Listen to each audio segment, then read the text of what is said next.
Halo guys, apa kabar? Semoga semuanya pada sehat ya. Yang udah subscribe, semoga rezekinya semakin berlimpah.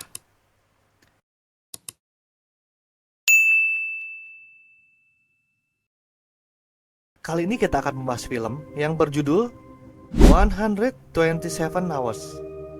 Film ini diangkat dari kisah nyata, di mana pada hari Jumat, tanggal 25 April tahun 2003, yang diperankan oleh James Franco, yang berperan sebagai Aaron Ralston, di mana Aaron mempersiapkan diri untuk Hari Canyoneering di Taman Nasional Canyonland, Utah, Amerika Serikat.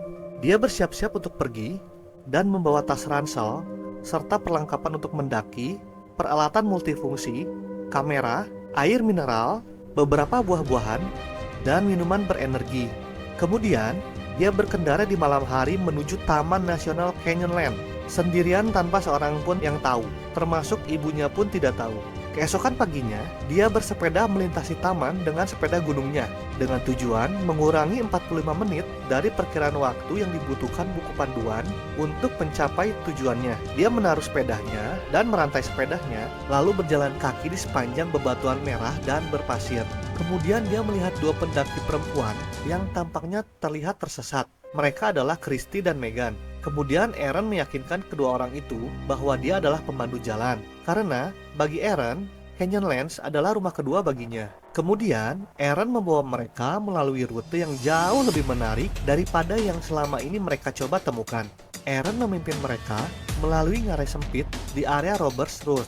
Aaron melakukan lompatan ke kolam bawah tanah. Namun, awalnya para perempuan itu takut untuk melakukannya. Tapi setelah mereka mencobanya, akhirnya mereka ketagihan dan terus-menerus melakukannya. Ketika mereka telah selesai bersenang-senang, tibalah saatnya untuk mereka berpisah. Dan Aaron pun berjanji untuk hadir di acara itu. Namun, para perempuan itu ragu kepada Aaron bahwa Aaron akan muncul. Kemudian, Aaron berlanjut berjalan kaki menuju Blue Canyon, melewati lorong sempit yang jaraknya cukup panjang.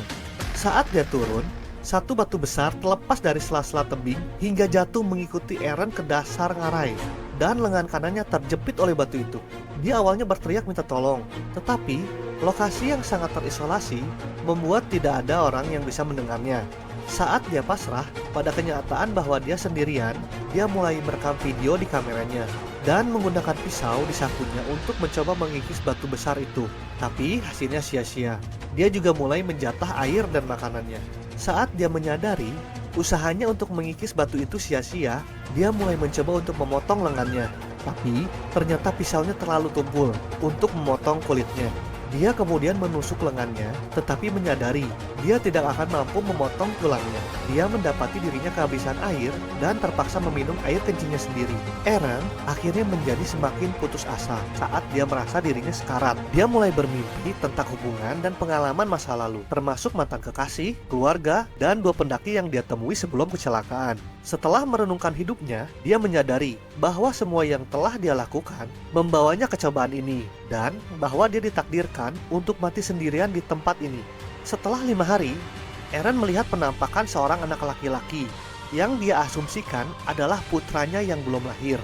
Seorang anak laki-laki berambut pirang dan berusia 3 tahun.